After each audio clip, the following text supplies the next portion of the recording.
Lietuvos ir užsienio moksliniai tyrimai rodo, kad pacientai apie slaugos darbuotojų kompetencijas dažniausiai sprendžia vertindami jų bendravimo įgūdžius. Jeigu slaugos darbuotojas turi gerus bendravimo įgūdžius, jo kompetencijos bus vertinamos aukštai.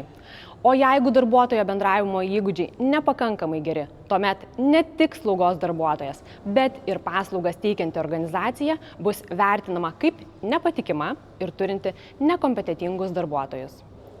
Asmens sveikatos priežiūros specialistui yra naudinga mokėti efektyviai bendrauti su pacientais, nes tai palengvina kasdieninį jų darbą, geriau vertina kolegos, bet ir prisideda prie visuomenės gerovės, nes padeda išvengti medicinos ir slaugos priežiūros klaidų.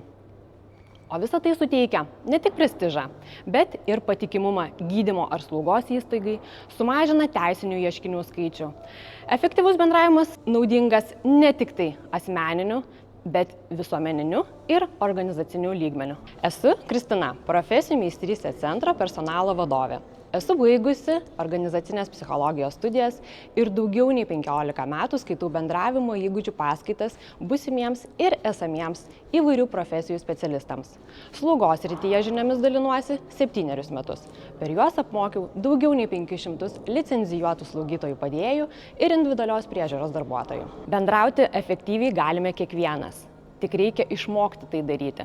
Todėl pristatau Jums mokymus apie efektyvų bendravimą su pacientais, kuriuose analizuosime pačias aktualiausias problemas, su kuriomis susiduria slaugos personalas.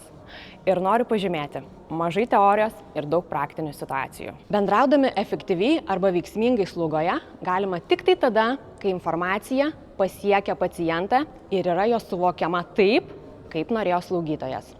Pacientas sako, kad labai gerai pabendravau su gydytoja ar slaugytoja, bet iš tiesų jis buvo išgirstas ir išklausytas. Bendraujant, kur kas svarbiau yra aktyviai klausytis, nei kalbėti. Bendraudami su pacientais, darbuotojai ne tik perduoda informaciją, bet tuo pačiu patenkina paciento bendravimo poreikį. Terapinis bendravimas yra toks bendravimas slaugoje, kuomet slaugytojas sąmoningai siekia paveikti pacientą. Šiame bendravime yra pagrindinės 2 technikos – atsargumas ir smalsumas.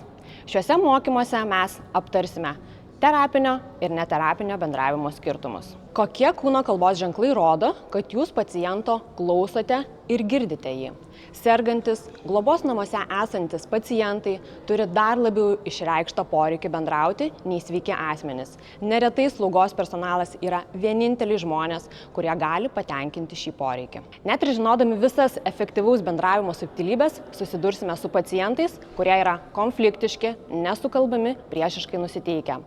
Bendraujant su tokiais pacientais reikia turėti žinių, kurios padėtų jums slopinti negatyvias emocijas, o ne jas aktyvinti. Kokie ženklai rodo, kad pacientas yra negatyviai nusiteikęs, kaip kalbėti, ką sakyti ir ko nesakyti. Visą tai aptarsime mokymuose. Dirbate ligoninėje, globos namuose, slaugos namuose ar hospise.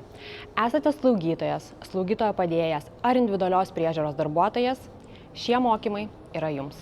Sudomino, norite sužinoti daugiau? Susisiekite.